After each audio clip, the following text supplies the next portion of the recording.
प्रातः क्लास चल रहा था 8 मार्च 1968। शुक्रवार को दूसरे पेज के मध्य में बात चल रही थी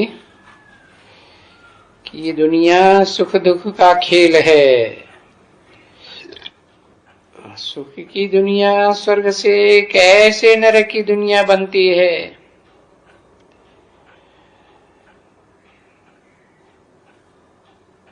दुनिया में कोई को पता नहीं है। मुख से कहते तो जरूर हैं, किसको समझाने के समय में सुख दुख का खेल बना हुआ है, आवागमन का खेल बना हुआ है। बस आवागमन तो होता है, पर सारी सृष्टि के आदि मध्य अंत को तो कोई भी नहीं जानता।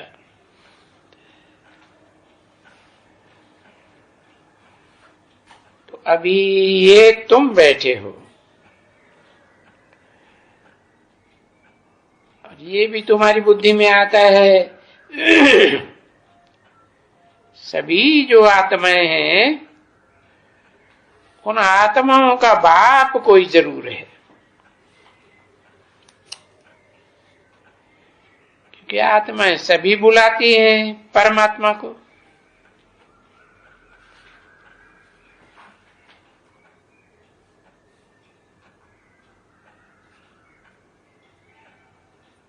परमात्मा को क्यों बुलाती? आत्माओं का बाप तो परमपिता है?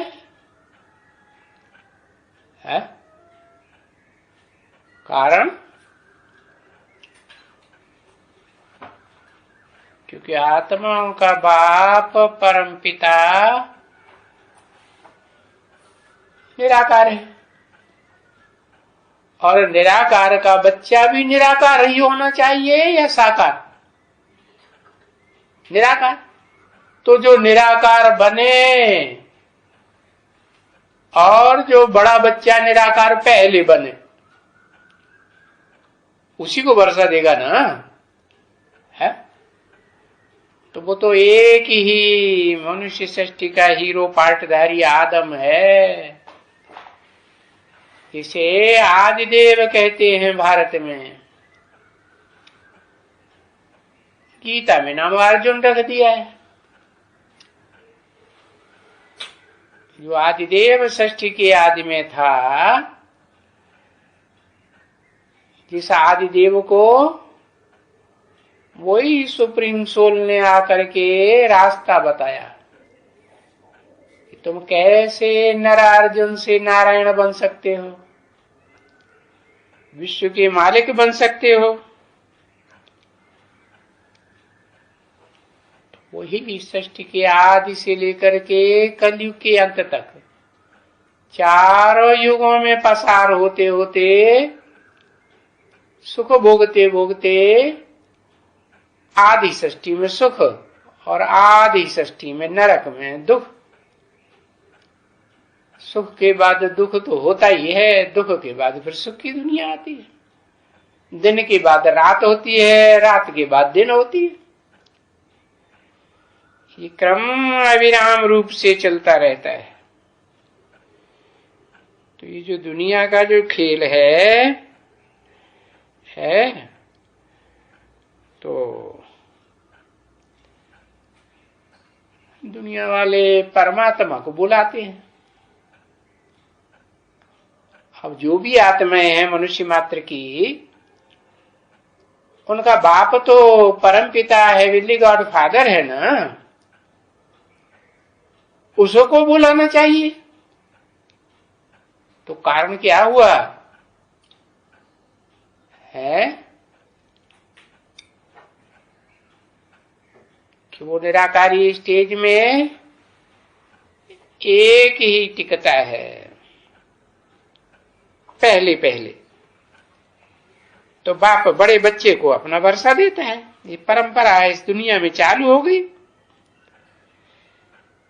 जिसको देता है उसको कहा जाता है परम आत्मा, परम पिता का बच्चा, परम आत्मा, परम पाटधारी।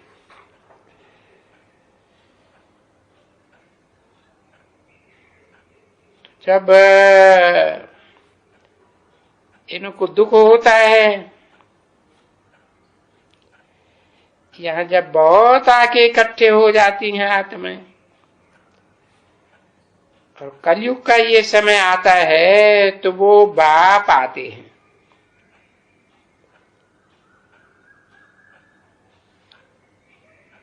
सभी आत्माओं का बाप आते हैं। और किस में आते हैं? उसी में आते हैं जो कल पूर्व भी पहले पहले आत्म की स्थिति में स्थित हुआ था।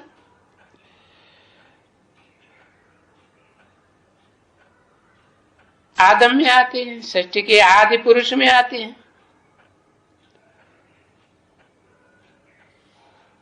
है ना।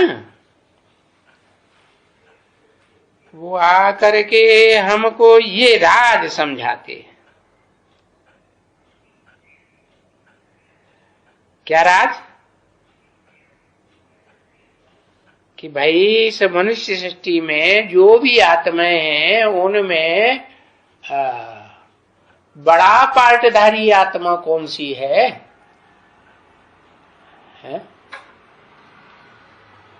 वही है जो निराकार बाप की निराकारी भाषा को समझता है। क्या है निराकारी भाषा? रूहानी भाषा है या जिस्मानी भाषा है? रूहानी भाषा है। तो जो समझता है वो फिर दूसरों को समझाता है, सारी सृष्टि को समझाता है। तो ये बहुत बड़ा हुआ। बहुत बड़ा किसके मुकाबले? बच्चों के मुकाबले बाप मनुष्य सृष्टि का बहुत बड़ा। बहुत बड़ा का क्या मतलब? जो भी ब्रह्मा के नौकरियों के ब्राह्मण हैं, या इब्राहिम के इस्लामी हैं, बुद्ध के बौद्धि हैं, क्राइस्ट के क्रिश्चियंस हैं, उनके जो भी फॉलोअर्स हैं वो सभी फॉलोअर्स है मनुष्य मात्र।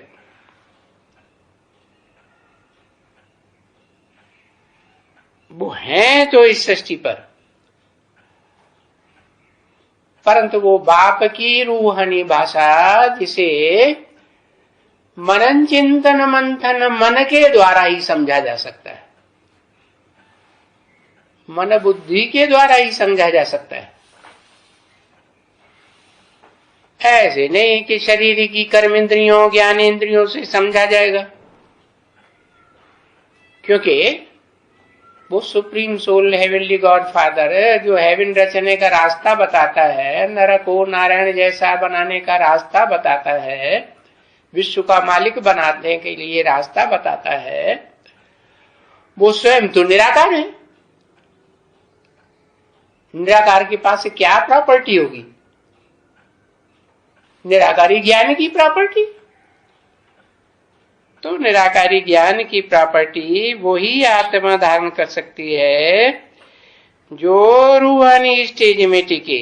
जिस्मानी आंखें या जिस्मानी कर्मेंद्रियां है, उस स्टेज में प्रयास करने वाले को या उस स्टेज में स्थिति रहने वालों को फिर वो संपन्न रूप से वो प्राप्ति नहीं हो सकती संपूर्ण अखूट ज्ञान की।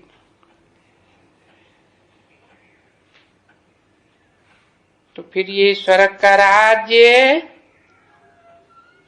प्राप्त करते हैं खुद और स्थापन करते हैं,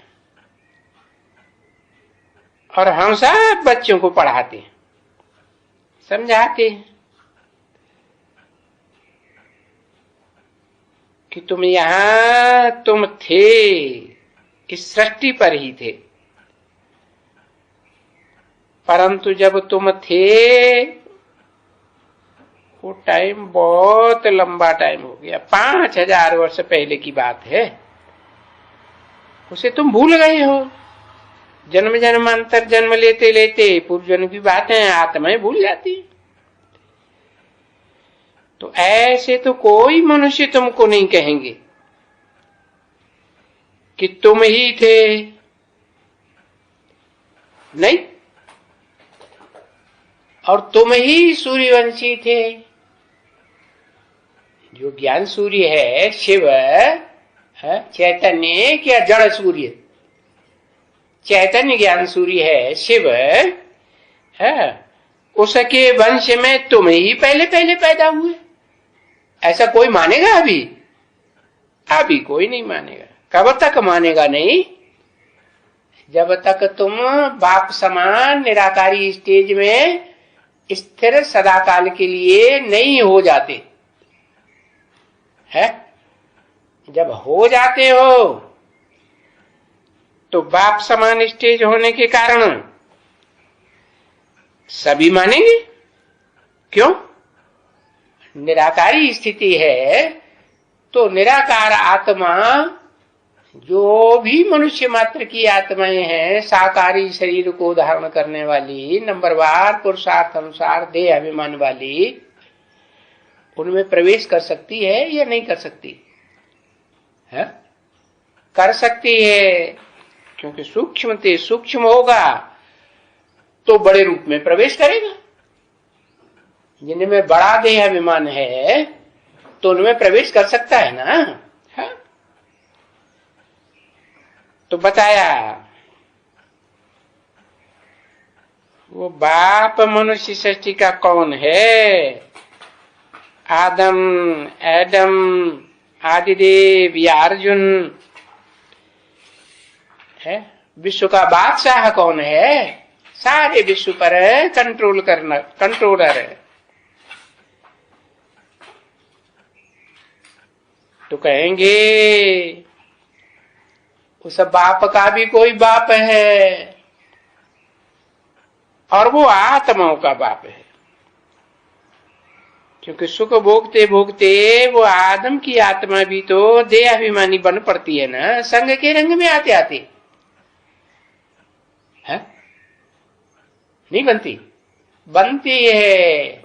हाँ, और आत्माएं जल्दी देह के संग के रंग में आ जाती हैं, और वो धीरे धीरे धीरे नीचे उतरते उतरते आखिर पूरा नीचे उतरता है या नहीं उतरता? उतरता है। तो जब नीचे उतरता है तो देहभान में आ जाता है। क्या देहभान? वही जो दुनिया वालों में देहभान, खास होकर के भारतवासियों में देहभान आया। शिवोहम ब्रह्मास्मि, आत्मा सो परमात्मा। हम ही आत्मा है, हम ही परमात्मा। ये भान आया या नहीं आया? अंतिम जन्म में आया। तो जब देह का भान आ गया, देहधारी हो गया, देह को धारण कर लिया, तो फिर देह का बाप याद आता है या आत्मा का बाप याद आता है? देह का बाप याद आता है। आत्मा का पता ही नहीं, तो बाप आकर के आत्मा का परिचय देते हैं, आत्माओं का बाप। तो अब तुमको कहते हैं, देखो ये सृष्टि कितनी ह्यूज है, विशाल है, और ये बेहद का नाटक कितना बड़ा है। बिल्कुल बेहद का बड़ा नाटक है ना। कितने इसमें बाई प्लॉट धर्म हैं, और फिर कितने उनके फॉलोअर्स हैं। तो ये जो नाटक है, और ये भी अभी जान गई हो, क्योंकि वो लोग तो लाखों बरस इस सृष्टि की आय शास्त्रों में लिख दी। अभी तुमको बाप ने सुनाया कि ये सृष्टि तो 5000 वर्ष की है, और इसका हिसाब किताब भी सब ठीक करके बताते हैं। भाई नरक की सृष्टि, नर जिसे कहा जाता है मनुष्य, उसकी बनाई हुई सृष्टि नरक, नर ने नरक बनाया। और नरक को नारायण किसने बनाया? नरक को नारायण उसने बनाया जिसने उसे मनन चिंतन मंथन करना सिखाया। कैसे? कर्मेंद्रियों के द्वारा, ज्ञानेंद्रियों के द्वारा नहीं, मन बुद्धि, बुद्धि मन को कंट्रोल कर सकती है। अगर मन को खुला छोड़ दे, लगाम ढीली छोड़ दे, तो घोड़ा मन रूपी तेज दौड़ता है। तो बताया कि ये सृष्टि जो है 5000 वर्ष की है, लाखों वर्ष की नहीं है। और 2500 वर्ष का इस सृष्टि में नरक का खेल, दुख का खेल, और 2500 वर्ष इस सृष्टि में सुख का खेल चलता है। आधे युग है स्वर्ग के, सुख के, सतयुग त्रेता स्वर्ग और द्वापर कलयुग नरक। क्यों? क्योंकि द्वैतवादी युग शुरू हो जाता है। द्वैतवादी युग का मतलब क्या हुआ कि देवताएं अद्वैत होते हैं, माना एक को मानने वाले होते हैं, दूसरे को मानने वाले नहीं होते हैं। वहां एक राजा होता है। 2500 वर्ष में हर पीढ़ी में एक ही राजा होगा। क्या? पीढ़ी दर पीढ़ी तो चलती है, परंतु राजा हर पीढ़ी में एक ही होता है कि 2-4 होते हैं? एक ही राजा। इसलिए वहां सब सुखी रहते हैं। एक का मत चलता है, एक की बताई हुई धारणाएं चलती है, और एक की चलाई हुई भाषा चलती है। जो एक बोलेगा वो सब बोलेंगे। क्या वहां क्या होता है? एक ने कही और दूसरों ने सबने वही बात मानी। तो देखो ये हिसाब किताब है। क्या है? अद्वैतवाद और द्वैतवाद का। जहां द्वैतवाद होता है, दो धर्म पिताएं होते हैं जिस सृष्टि में, दो राजाएं होते हैं, दो भाषाएं होती हैं, दो मतें होते हैं, दो कुल हो जाते हैं, तो सब गड़बड़ हो जाता है। सब आपस में तुंडे तुंडे मतिर भिन्ना, अपनी अपनी कथा कहानी सब अलग अलग बताते, सब भगवान बन के बैठते। क्या कहते हैं? आत्मा सो परमात्मा कह देते हैं। खुदा तो जर्रे जर्रे में है, भगवान तो कण कण में व्यापी है। अरे भगवान को मुट्ठी में मिलाई दिया है, और खुद अपने अपने को ऊंचा बना करके बैठ गए। सब में देह अहंकार भरा हुआ है। क्या अहंकार माने? अहं माने मैं, कार माने बस मैं ही जो कुछ हूं, करने वाला हूं, मैं जो करूंगा सो होगा, ऐसे समझने लग पड़ते। तो कोई भी मनुष्य नहीं है जो इस हिसाब किताब को, सुख दुख के खेल को समझे। तुम्हारी बुद्धि में तो रहना चाहिए। बेहद का बाबा बेहद की बातें बैठ के समझाते हैं, वो हमको पढ़ाते हैं। अभी हम जान गए ये जो शांति शांति कही जाती है, तो शांति 2 प्रकार की हो गई।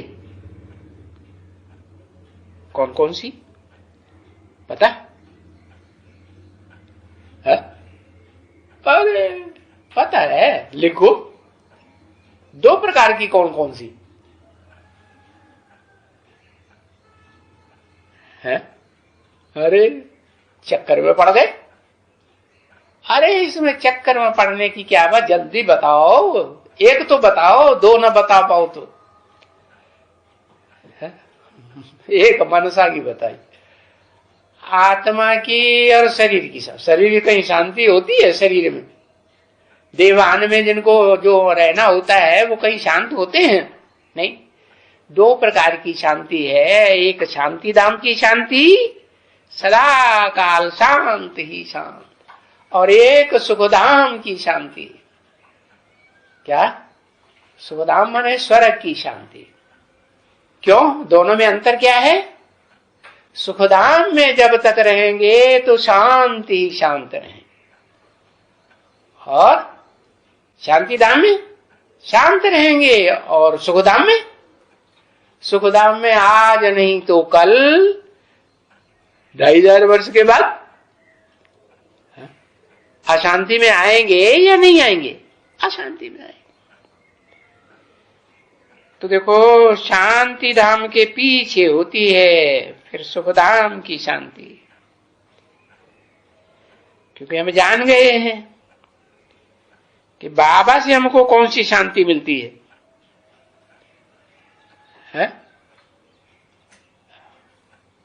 सुखधाम की शांति मिलती है शिव बाबा से, या शांति धाम की शांति मिलती है? अरे एक अक्षर लिखने में कितनी देर लगती है। हाँ, शांति धाम की शांति मिलती है। क्या? बाप कहाँ ले जाते हैं बच्चों को? बाप पहले अपने घर में ले जाते हैं। घर में जितनी शांति होती है उतनी बाहर की दुनिया में शांति नहीं होती। तो बच्चे जान गए कि बाबा इतने सभी, कितनी आत्माएं उनका बाप है हमारा शिव बाबा। तो वो आकर के फिर देखो हमको पढ़ाते हैं, है? बेहद का बाप आकर के पढ़ाते हैं, आकर के पढ़ाते हैं। हाँ, कैसे पढ़ाएंगे? अरे पढ़ाने के लिए मुख चाहिए ना, तो मुखधारी में प्रवेश करते हैं। कौन से मुखधारी में? हाँ, उसी मुखधारी में प्रवेश करते हैं जिसका शरीर इस सृष्टि रूपी रंगमंच पर सदा काल रहता है। कि कभी खलास हो जाता है? खलास नहीं होता। तो हमको पढ़ाते हैं, ये तो कभी कोई शास्त्रों में नहीं है। तो ये अनुभव होता है तुम बच्चों को कि बाबा बेहद का बाबा है, जिसको सारी दुनिया बाबा बाबा बाबा कहती है, शिव बाबा। तभी दिखलाते हैं ये सभी नेशनलिटीज, चाहे मुसलमानों की हो, क्रिश्चियंस की हो, ये अल्लाह अल्लाह चिल्लाते रहते हैं। तो देखो उनके चित्र है ना तुम्हारे पास, है? इब्राहिम बुद्ध क्राइस्ट के चित्र भी हैं। इब्राहिम तो बहुत पुराना, 2500 साल पुराना हो गया, होने की तो कोई हिस्ट्री फोटो वगैरह मिलता ही नहीं। तब चित्रकारी भी शुरू नहीं हुई थी क्या? हाँ, तो देखो वो अल्लाह कहते हैं। अल्लाह माने ऊंचा, ऊंचे से ऊंचा। अरे ऊंचे से ऊंचा है तो बताना पड़े ना किससे ऊंचा है? अरे वो हम आत्माओं का बाप है। किसके द्वारा? मनुष्य सृष्टि का जो बाप है आदम, उसके द्वारा। इसलिए उनको अल्लाह कहा जाता है। अल्लाह का मतलब क्या हुआ? सबसे ऊंचा। इस मनुष्य सृष्टि में अल्लाह कहो या बापों का बाप कहो, बाकी उसका बाप कहेंगे सुप्रीम सोल, तो वो तो देहधारी है। देहधारी तो तभी इस सृष्टि पर काम करता है जब तक उसमें आत्मा है। तो असल में क्या है? आत्मा है कि देहधारी? देह है, आत्मा है ना। तो वो तो आत्माओं का बाप आकर के बताते हैं कि तुम देह नहीं हो, तुम तो आत्मा हो। तो ये सब कहते हैं। 8/3/68 की प्रातः क्लास का 3रा पेज, शुक्रवार। तो अभी तुम बैठे हो ना बच्चे, हैं? कहां बैठे हो? अरे तुम कहां बैठे हो? हैं? अरे संगम युग में सन्मुख बैठे हो, शरीर में अपने में नहीं बैठे हो। तुम आत्मा कहां बैठे हो? अपने शरीर में भ्रकुटी के मध्य में बैठे हो ना। हाँ? तो तुम हो आत्मा। या जो भी ब्राह्मण है, जो भी ये सुनते रहते हैं क्या कि हम हैं आत्मा, तुम हो आत्मा, आपस में भाई भाई। तो इन बच्चों को तो ये बुद्धि में आना चाहिए कि ये बात हमको बाबा पढ़ाते हैं। क्या पढ़ाने वाला बाबा है या सिर्फ बाप है?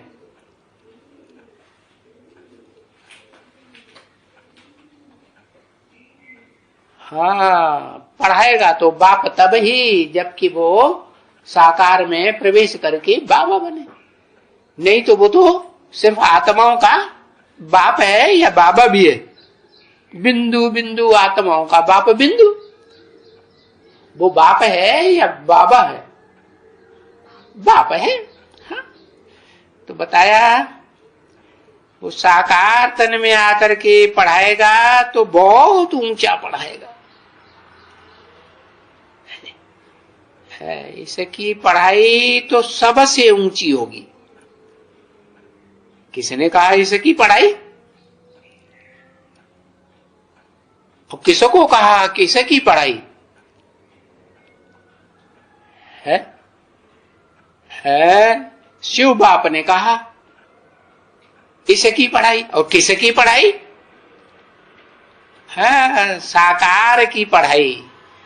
जिस मनुष्य साकार मनुष्य सृष्टि के साकार मनुष्य में पहले पहले मनुष्य, वो क्या नाम, पहले नहीं, अनादि, जो अनादि सृष्टि का देहधारी है उसकी पढ़ाई तो सबसे ऊंची होगी, क्योंकि उससे ऊंचा तो इस सृष्टि में कोई होता ही नहीं। देहधारी कोई होता है? कोई नहीं होता। तो अंदर में ये सारी बात रहनी चाहिए। तो ये अभी थोड़ा ही रहनी चाहिए, ये तो तुमको सारा दिन रहना चाहिए। क्योंकि जानते हो कि अभी बाबा हमको मिला हुआ है और सभी आत्माओं का बाबा है। इस मुकर्रर रथधारी के द्वारा वो सभी आत्माओं का बाबा है कि नहीं? प्रवेश किया तो बाबा हुआ ना। हाँ? तो वो बैठ करके हमको पढ़ाते हैं।